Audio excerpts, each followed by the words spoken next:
එතකොට මේකේ ඊළඟ කොටසේ තියෙන්නේ n යෙදුම ඇතුළත් භාග සහිත සංඛ්‍යා සුළු කිරීම කියන එක. මේක නමයන් වලට බය වෙන්න එපා. මේ n යෙදුම කියන්නේ මොකද්ද? දැන් අපි බලමුකෝ මේ වගේ. දැන් මෙතන තියෙන රුපියල් 100න් දෙකෙන් එකක්. 100න් අලයන්නේ තියෙන්නේ. දෙකෙන් එකක්. 100න් දෙකෙන් එකක් කියන්නේ කීයද? භාගයෙන් උත්තරේ එන්නේ කීයද එතකොට? 50. උත්තරය ආවේ කොහොමද එතකොට? මේ එන්ට මොකක්ද දෙන්න ඕනේ එතකොට? දැන් 100න් දෙකෙන් එකක් කියන්නේ 50 එන්න නම් මෙතනට එකතු කිරීම අඩු කිරීම බෙදීම ගුණ කිරීම වගේ ලකුණක් આવොත් මොකද්ද මෙතනට එන්න ඕනේ? මෙතනට උත්තරේ 50 එන්න නම් 100 වැඩි කිරීම දෙකෙන් එකනේ. එතකොට කීයද එන්නේ උත්තරේ 50යි.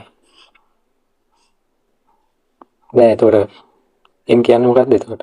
n කියන්නේ මෙන්න මේ ගුණ කිරීම ලකුණ. ගුණ කිරීම වෙනකොට තමයි අපි මේ n කියන්නේ. එතකොට මේ වගේ ගණන් දීලා තිබ්බොත් එහෙම කොහොමද? මේ වගේ කිලෝග්‍රෑම් 20න් 5 එකක් කියන්නේ කීයද කියලා. එතකොට අහන්නේ මොකද්ද? 20න්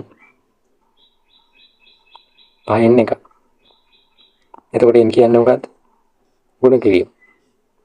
අනිත් ටික එහෙමම 20න් 5න් එකක්. කීයද එතකොට? 5 එකයි 20ට 5 4. කීයද? 4. අල්ලේසින් n එක මේ අල්ලයන්ෙන් කියවෙන්නේ මොකද්ද? ගුණ කිරීම.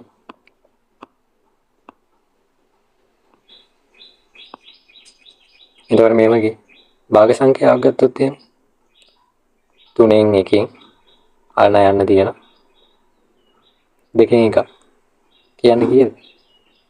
එතකොට n එකට මොකක්ද දාන්නේ? අල්ලයන්ට මොකක්ද දාන්නේ? ගුණ කිරීම. අනිත් ටික එහෙමම තියෙනවා. එතකොට සාමාන්‍ය විදිහට ගුණ කරන්න තියෙන හරය. හරයන් දෙක ගුණ කරනවා, ලවයන් දෙක ගුණ කරනවා. 3 වරක් 2 6යි. අයින් කීයද? 1යි. හරිම ලේසි කැල්ල. එතකොට මේ වගේ නව දාන්න වැඩි පැහැදිලි කරන්න දෙයක් නැහැ. මොකක්ද කියන්නේ? 3න් 2කින් දෙකෙන් එකක ගහන. එතකොට මොකක්ද දාන්න ඕනේ? මේ n එකට ගුණ කිරීමක් දාලා මේ වගේ සරලව සුළු කරලා ගන්න තියෙනවා. එතකොට මේ වගේ මිශ්‍ර සංඛ්‍යාවක් දුන්නොත් එහෙනම් මොකද්ද පළවෙනි පිය මිශ්‍ර සංඛ්‍යාව මොකද්ද කරන්නේ? විෂම භාගයක් කරනවා. හරිනේ. එහෙම කරලා තියෙනවා විෂම භාගයක්. ඊට පස්සේ මොකද කරන්නේ? මේ ආලයන්ට මෙතන ආලයන්ට මෙතන වැඩි කිරීම ලකුණ දාලා සාමාන්‍ය විදියට භාග සංඛ්‍යා ගුණ කරන විදිය ගුණ කරන්න තියෙනවා. එතකොට මේ තුන්වෙනි එකේ මොකක්ද දාන්නේ? මීටර 500 5න් 3 මීටර කීයද? අර ලේසියිනේ. 500න් එන්ට මොකක්ද? ආලයන්ට මොකක්ද දාන්නේ? ගුණ කිරීම 5න් 3. 5 ඒවා 500ට කීයද? 100යි. 100 3 මීටර 300. ඒකයි හරිම ලේසි කැල්ල. ඊළඟට අපි බලමු මෙන්න මේ වගේ සුළු කිරීමක් මේ වගේ ගානක් දුන්නොත් සුළු කරන්නේ කොහොමද කියලා. මේකේ මොනවද තියෙන්නේ? එකතු කිරීමක් තියෙනවා, වැඩි කිරීමක් තියෙනවා, බෙදීමක් තියෙනවා, අල්න යන්නක් තියෙනවා. එතකොට අපි කොහොමද මේක සුළු කරන්නේ? දැන් මේ මොකක්ද වලින් කරන්නේ කියලා හිතා ගන්න බෑනේ කොහොමද? 4න් 1ට 6න් 5 එකතු කරනවාද ඉස්සරහම? නැත්නම් මේ 6න් 5 දෙකෙන් එකයි ගුණ කරනවාද? නැත්නම් මේ වගේ එන්න අපුර අල්න යන්නෙන් තියෙන එක සුළු කරනවාද? ඒක හිතා ගන්න බෑනේ මේ වගේ එක දිගට තියෙන ගානක් දුන්නොත් එහෙම. එතකොට මේ වගේ ගණන් හදන්න මේගොල්ලන් අපිට කියලා දීලා තියෙනවා නීතියක්. ඒකට කියනවා අපි බුඩ්මාස් නීතිය කියලා. එතකොට මෙන්න මේ ඉංග්‍රීසි අකුරු ටිකෙන් කියවෙන්නේ මොනවද කියලා බලමු. ඉස්සරව මොකද්ද? මේ බුඩ්මාස් කියන එක අපි පහළට ලියාගෙන බලමු. B O D M A S මේවෙන් කියවෙන්නේ මොනවද කියලා බලමු. මේ B අකුරෙන් මොකද්ද කියවෙන්නේ? බ්‍රැකට්ස් කියන එක. බ්‍රැකට්ස් කියන්නේ ඉස්සරව මොකක්ද සුළු කරන්න ඕනේ.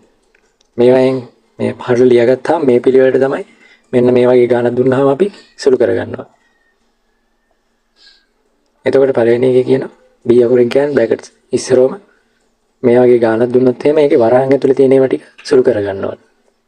සුළු කරලා වරහන් අයින් කරගන්නවා. හරිද? ඊළඟට යන්නේ අපි O අකුරේ. ඒ කියන්නේ ඔෆ් කියන එක. ඒ කියන්නේ අල්ලා යන්නේ මොකක් හරි තිබ්බොත් එහෙම මෙන්න මේ වගේ දෙවෙනියට සුළු කරන්නේ අන්න ඒක. අල්ලා යන්නේ මොකද්ද කියන්නේ? ගුණ කිරීමනේ. එතකොට දෙවෙනියට මේක පළවෙනි එක. ඊට පස්සේ මේක දෙවෙනි පියවර. අල්ලා යන්නේ තියෙනවා මේ වගේ ගුණ කිරීමක් දාලා සුළු කරගන්නවා. ඊට පස්සේ D එකෙන් කියන්නේ divide. ඒ කියන්නේ බෙදීම. ඊළඟට සුළු කරන්නේ මෙන්න මේ වගේ බෙදීමක් තියෙන එක. M එකෙන් කියන්නේ මල්ටිප්ලයි කරනවා. ඒ කියන්නේ වැඩි කරනවා. එතකොට මේ බෙදීමටයි ගුණ කිරීමටයි අපිට ඒ දෙකෙන් ඕන එකක් මුලින් කරන්න පුළුවන්. එතකොට අපි මොකද්ද අනුගමනය කරන පිළිවෙල? වමේ ඉඳන් දකුණට යද්දි තියෙන විදිහට තමයි මේක සුළු කරන්නේ. දැන් වමේ ඉඳන් දකුණට යද්දි ඉස්සරව ගුණ කිරීමක් තිබ්බොත් එහෙම අපි ඒක ඉස්සලා කරලා යනවා. ඊට පස්සේ බෙදීමක් තිබ්බොත් ඒක දෙවෙනියට කරනවා. ඊට පස්සේ වමේ ඉඳන් දකුණට යද්දි ඉස්සරව බෙදීමක් තිබ්බොත් එහෙම ඒක සුළු කරලා ඊට පස්සේ ඊළඟට තියෙන ගුණ කිරීමට යනවා. ඊට පස්සේ ඒකෙන් කියන්නේ add. ඒ කියන්නේ මොකද්ද? එකතු කර. ඊට පස්සේ S එකෙන් කියන්නේ subtract. ඒ කියන්නේ අඩු කර. එතකොට මේක එකතු කිරීමටයි අඩු කිරීමටයි සමාන වටිනාකම් තියෙනවා. ඒ කියන්නේ එතකොට ගානක එකතු කිරීමයි අඩු කිරීමයි දෙකම තිබ්බොත් එහෙනම් මොකද්ද කරන්නේ? වමේ ඉඳන් දකුණට යන පිළිවෙලට මෙන්න මේ වගේම මේකත් සුළු කරනවා. එතකොට වමේ ඉඳන් දකුණට යද්දි මුලින්ම තියෙන එකතු කිරීම නම් ඒක සුළු කරනවා. ඊට පස්සේ වමේ ඉඳන් දකුණට යනකොට මුලින්ම තියෙන්නේ අඩු කිරීම නම් ඒක සුළු කරගෙන යනවා. අපි මේ ගාන හතර බලමුකෝ. කොහොමද මෙන්න මේ විදිහට සුළු කරන්නේ කියලා මේ බොඩ් මාස් එක දාලා. එතකොට මේකනේ අපේ ගාන. එතකොට ඉස්සරව මොකද්ද කරන්න ඕනේ? මේ බොඩ් මාස් එකට දාපුවාම ඉස්සරව අපි සුළු කරන්න ඕනේ වරහන්. මේක වරහන් තියනවද? නෑ. වරහන් නෑ. ඊළඟට දෙවෙනි පියවරට යන්න. දෙවෙනි පියවර ඔය ඉතින් කියන්නේ මොකද්ද? හල් නයන්නනේ. හල් නයන්න කියන්නේ ගුණ කිරීම. එතකොට මෙතන තියනවනේ. හල් නයන්න. එතකොට ඒක ඇල්ල අපි සුළු කරගන්න ඕනේ. කොහොමද? අනිත් ටික වෙනස් වෙන්නේ නැහැ. 4න් 1 එකතු කිරීම. 6න් 5 වැඩි කරන්න තියෙනවා. 2න් 1 ඒක බෙදන්න තියෙනවා. 2න් 3 මේ n එකට මොකක්ද දෙන්නේ මෙතනට එද්දි? වැඩි කිරීමක් වෙනවා. 2න් 3 3න් 4ක්. එතකොට මේක ඇල්ල සුළු කරගුවාම කීයද? මේ 3ට මේ 3 කැපිලා යනවා. මෙතන කීයද? මේ දෙකේ ඒවා 1යි. මේ 4ට දෙකේ ඒවා 2යි. 2 යට 1 බෙදන්න. අනිත් ටික වෙනස් වෙන්නේ නැහැ යමු ලියාගමු. 4න් 1 එකතු කරන්න තියෙනවා. 6න් 5 වැඩි කරන්න තියෙනවා. 2න් 1 දැන් මේක ඇල්ල සුළු වෙච්ච අගේ ආවනේ. ඒක බෙදන්න තියෙනවා. ඒකේ උත්තරේ 2න් 1 නේ ආවේ. 1න් 2 නේ ආවේ. ඊට පස්සේ අපි මොකද්ද කරන්නේ? දැන් අල්ලා යන්න තියෙන එකත් හරි සුළු කරගත්තා. ඊළඟට තියෙන D බෙදීම. ඒ කියන්නේ බෙදීමයි ගුණ කිරීමයි. ඒ දෙක සමාන වටිනාකම් තියෙනවා කියන්නේ. එතකොට මේකෙදි මොකද්ද කරන්න ඕනේ? මේ වමේ ඉඳන් දකුණට යද්දි බෙදීමයි ගුණ කිරීමයි තියෙන පිළිවෙලට ඒ සංඛ්‍යා ටික සුළු කරගෙන යනවා. එතකොට මේ වමේ ඉඳන් දකුණට යද්දි ඉස්සරව මොකක්ද තියෙන්නේ? මෙතන ගුණ කිරීමක් තියෙනවා. ඒ නිසා අන්න ඒක ඇල්ල සුළු කරගෙන ඉන්න. ඒක ඇල්ල සුළු කරගත්තාම කොහමද එන්නේ? 4න් 1 එහෙමම තියෙනවා. ඒකට එකතු කරන්න කියනවා. 6න් 5යි 2න් 1යි ගුණ කරපුවාම කීයද? 6 වරක් 2 12යි. 1 වරක් 5යි. ඒක බෙදන්න කියනවා අපිට කීයද? 1න් 2. දැන් අපෝ තව බෙදීමක් තියෙනවනේ. එතකොට මේක ඇල්ලත් සුළු කරගන්න ඕනේ. මේ බෙදීම සුළු කරන්න මොකද්ද කරන්න ඕනේ? මේක පරස්පරය ගන්නකේ. ඊට පස්සේ 12න් 5 බෙදන්න තියෙනවා. 1න් 2. එතකොට 1න් 2 පරස්පරය කියන්නේ 2න් 1. අනිත් පැත්ත මාරු වෙන්න බෑ. ඊට පස්සේ මේ බෙදීම ලකුණ ගුණ කිරීමක් වෙනවා. ඒකට එකතු කරන්න කියනවා 4න් 1. දැන් මේක සුළු කරපුවම කීයද? 4න් 1ට එකතු කරන්න කියනවා 12 සරක් 2 24යි. 5 සරක් 5යි. පොදු වරේ කීයද එන්නේ? 24. එතකොට 4න් 1 තුල්ල බායි කොහමද? 24න් ගත්තාම 4න් 24 හැදෙන්නේ කොහමද? 6න් ගුණ කරලා. තුල්ල බාගෙනේ. ඊට පස්සේ එකත් කීයෙන්ද ගුණ කරන්න ඕනේ? 6න් ගුණ කරන්න. එතකොට 6යි. මෙතන 24න් 5යි. උත්තරේ කීයද එතකොට? 24න් 6යි 5යි 11යි. ඔබ තමයි උත්තරේ. ඊළඟට මේ ගානත් හදලා බලමු. ඒක මොකක්ද කියන්නේ? 6න් 1ට එකතු කරන්න කියනවා 4න් 1. ඒකෙන් කීයක්ද කියන්නේ? ඒක වරහන් ඇතුලේ තියෙන්නේ 10න් 4. දැන් මොකක්ද කරන්න ඕනේ? මේ බොඩ් මාස් එකට දාපුවම පටන් ගන්න වරහන් ඇතුලේ. එතකොට මේ වරහන් ඇතුලේ තියෙන කැලේ සුළු කරන්න. හැබැයි ඔයාලට ප්‍රශ්නයක් එන ඇති. මෙන්න මෙතන එකතු කිරීමක් තියෙනවා. එතකොට එකතු කිරීම තියෙන්නේ අන්තිමේට ගියා. ඒ වුණාට මේ කැලේ තියෙන වරහන් ඇතුලේනේ. ඒකෙන්ද අපි මේ කැලේ සුළු කරන්න ඕනේ. හැබැයි දැන් මෙතන වරහනක් නැතුව නිකන් එකතු කිරීම තිබ්බනම් මොකද්ද කරන්නේ? පටන් ගන්න මේකෙන්. හැබැයි දැන් මෙතන එහෙම ගන්න නැහැ. ඉස්සරහම වරහනක් තියෙනවා. එතකොට වරහන වරහන් ඇතුලේ ඕනම එකක් තිබ්බට කමන්නේ එකතු කිරීම අඩු කිරීම ඕනම එකක් තිබ්බට කමන්නේ වරහන් ඇතුලේ තියෙන කැල ඉස්සෙල්ලා සුළු කරන්න. එතකොට 6 එකයි 4 එකයි එකතු කරන්න ඕන. කීයද? 6 4 එකතු කරන් පොදු වරේ කීයද ගන්න ඕනේ? ළඟම තියෙන සංඛ්‍යාව 6ටයි 4ටයි පොදු එක 12නේ. එතකොට 12න් 6න් ගේ තුල්ල භාගය හදා ගන්න ඕනේ 12න් භාගයක් මේ විදියට. එතකොට 6 කියෙන් ගුණ කරන්න ඕනේ. 2කින් ගුණ කරන්න. එතකොට එකක් කියෙන් 2කින් ගුණ කරන්න. ඊට පස්සේ 4 තුල්ල භාගය 12 වෙන විදියට හදා ගන්නකෝ. 12න් එන විදියට හදා ගන්න 4 3න් ගුණ කරන්න ඕනේ. ඒ කියන්නේ එකක් 3න් ගුණ කරන්න. හරි. ඒකෙන් 10න් 4. දැන් මෙතන සුළු කරපුවාම කීයද? 2යි 3යි 5යි 12න් 5. දැන් මෙතන අල්ලා යන්න. අල්ලා යන්න කියන්නේ මොකද්ද? ඊට පස්සේ මෙතන ආයි වරහන් නැහැ. ඊළඟට දෙවෙනි පීරියඩ්. අල්ලා යන්න. ගුණ කිරීමන්නේ. එතන ගුණ කරන්න කියන්නේ කීයද? 10න් 4.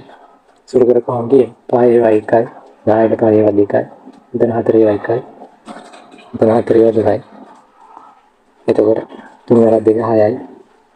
6න් 1යි. හරිද? මේ වගේ ගානේ පියවල් කොච්චරක් තිබ්බත් කමන්නේ.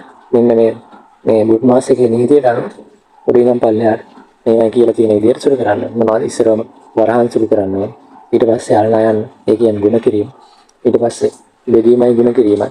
ඒ දෙකට සමාන වටිනාකම් තියෙනවා මේ ගන්න දකුණට තියෙන විදිහට සුළු කරගන්න. අන්තිමේදී තමයි එකතු කිරීමයි අඩු කිරීමයි කරන්නේ. ඒකත් සමාන වටිනාකම් තියෙනවා එකතු කිරීමට අඩු කිරීමටයි.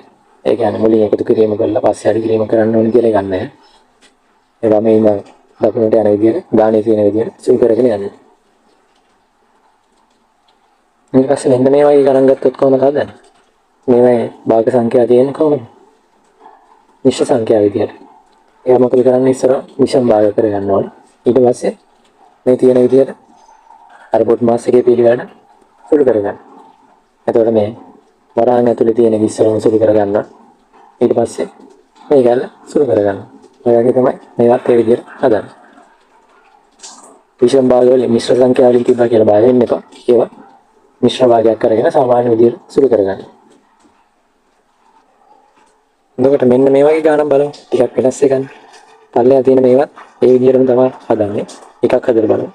ඒක කියන පුද්ගලික තම ආදායමේ 4න් එකක් ආහාර සඳහාද 2න් එකක් ව්‍යාපාර සඳහාද අනෙක් කොටස ඉතිරි කිරීම සඳහාද වෙන් කරයි. මේගොල්ලෝ අහනවා ඉතිරි කරන කොටස මුළු ආදායමෙන් කවර භාගයක්ද කියලා. මොකක්ද කියන්නේ එතකොට? සම්පූර්ණ ආදායම තියෙනවා. එයාගේ ඒකෙන් 4න් එකක් මෙයා ආහාර වලට වියදම් කරනවා. සම්පූර්ණ ආදායම x කියලා ගමුද? ඊට පස්සේ මේකෙන් 4න් එකක් මෙයා වියදම් කරනවා ආහාර වලට. ඊට පස්සේ තව 2කින් එකක් මේ x කින් 2කින් එකක් වියදම් කරනවා එයාගේ ව්‍යාපාර සඳහා. ඊට පස්සේ අනෙක් කොටස තමයි මෙතන ඉතුරු වෙන එක තමයි එයා ඉතුරු කරන්නේ. එතකොට මෙයා අහන්නේ ඉතිරි කරන කොටස ආදායමේ කවර භාගයක්ද කියලා. ඉස්සරහම අපි වියදම් කරන එක බලමු. ආහාර වලට 4න් එකයි ව්‍යාපාරයට 2කින් එකයි. ඒක එකතු කරපුවාම කීයද? පොදු වරේකේ දෙන්නේ 4නේ. ඒකට 4 1යි 2කින් එක 4න් භාගයක් විදිහට තුල්ල භාගයක් කරන්න කීයෙන් ගුණ කරන්න ඕන 2කින්. ඒකට උඩත් 2කින් ගුණ කරන්න. වියදම් කරන කොටස කීයද? 4න් 3යි. අයියේ 4න් 3 ආයෙ කියලා තේරුණා. 4න් එකයි වියදම් කරන්න. ආහාර වලට වියදම් කරන්න 2කින් එකයි ව්‍යාපාර. එතකොට මේගොල්ලෝ ආරයන් වෙනස් වෙන විදිහට තමයි භාග සංඛ්‍යාව දීලා තියෙන්නේ. එතකොට මේ 2කින් එකක් 4න් භාගයක් විදිහට කරගත්තොත් කීයද? 4න් 2නේ ඉන්නේ. එතකොට භාග දෙක එකතු කරන්න පුළුවන්. එතකොට සම්පූර්ණයෙන් වියදම් කරනවා කියා මෙයා කීයද? 4න් 3ක්. එතකොට සම්පූර්ණ ආදායම මෙයා කීයද? 4න් 4යි. ඒ කියන්නේ 1යිනේ. එතකොට වියදම් කරනවා 4න් 3ක්. එතකොට මේක අඩු කරන්න තියෙනවා. 4න් 3ක්. අඩු කරපුවා මෙයා ඉතුරු කරනවා කොච්චරද? 4න් 1ක්. හරිද? අර ගාන කියවලා තේරුම් ගන්න එක. මේ වගේ අහුව කියලා කලබල වෙන්න එපා. හරි සරල දේවල් තමයි මේකෙන් අහන්නේ. තව ටිකක් තේරෙන්නේ නැතු මේ ගානත් හදමු. තුන්වෙනි ගාන. ඒ කියන කොමුදුනේ ගමනක් යාමේදී මුළු දුරෙන් 8න් එකක් පයින් යනවලු. 3න් දෙකක් දුම් වෙන්න. ඉතිරි දුර ප්‍රමාණය බස් එකෙන් යනවලු. හරිනේ කියන අර පයින් සහ දුම්රියෙන් ගමන් කළ දුර මුළු දුරේ භාගයක් ලෙස දක්වන්න කියලා. ඒ කියන්නේ මොකද්ද මේක වහන්නේ? මෙයා පයින් කොච්චරක් පයින් ගියපු දුරේ දුම්රියෙන් ගියපු දුරේ එකතු වහන්න. ඔය අර කලින් කතා කරපු එකේ ආහාරවල හතරෙන් එකයි ව්‍යාපාර දෙකෙන් එකයි එකතු ගත්තා වගේ මේ දෙක එකතු වහන්න. කීයද එතකොට? පළවෙනි කියන්නේ 8න් 1ට එකතු කරන්න කියන 3න් 2. පොදු හරිය කීයද මේගොල්ලන්? 24යිනේ. 8යි 3යි පොදු ළඟනේ 24නේ. එතකොට 24න් ගත්තාම 8න් කියව 24න් තුල්ල භාග කරන්න 3න් ගුණ කරන්න ඕනේ. එතකොට 3ක් ඒවා උඩ 3න් 2 ඒවා 24 තුල්ල භාග කරන්න කියන එක කරන්න. 8න් එතකොට දෙවරක්කට 16යි.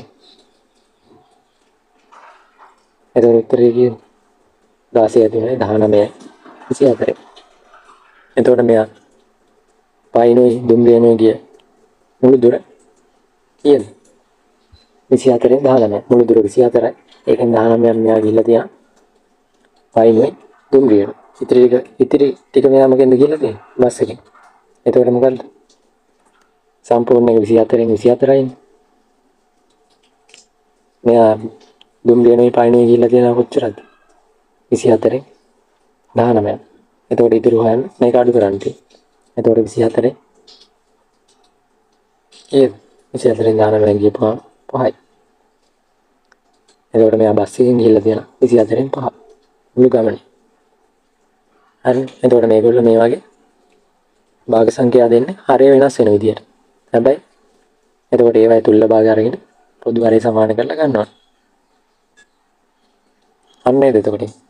එතකොට මේ ටිකේ ඔයගොල්ලන්ගේ භාග පාඩම මෙතනින් ඉවර වෙනවා.